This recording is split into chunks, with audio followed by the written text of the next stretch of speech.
মাল খেয়ে খালে পড়েছিল। তো দারু খাইছিস, উঠাইছিস কেন? তুই মরা যাইতি তো হলে বেঁচে যাইতাম। দোষ এর আছে, নিজে খাইছিস আবার হামাক আব্বাকে কি লয়ে যাস? আরে শেফালি বিশ্বাস কর, আজ আমি কোনো মাল খাইনি।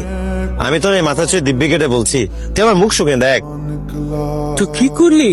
ও না থাকলে আমরা কবে মরিয়া যাইতাম। আরে তোর পরীক্ষার ফিস কে জোগাইছে জানিস? ওই সুপারের বাচ্চা জোগাইছে।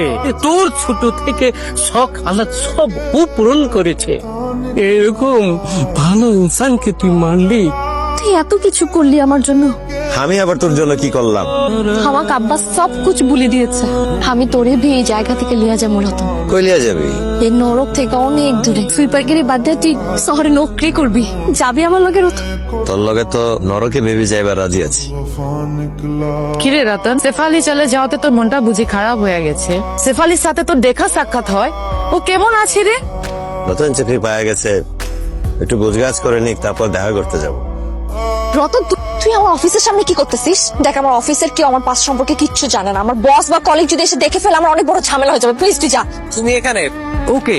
আমার বাসার ওয়াশরুমের পাইপটাতে একটু ঝামেলা হচ্ছিল, তো তাই ওকে নিয়ে আসছিলাম, ওকে একটু দেখাবো ঠিক করে দেওয়ার জন্য। দ্যাপিন ও একটা সুইপার। এই তুই একটু দূরে গিয়ে দাঁড়া।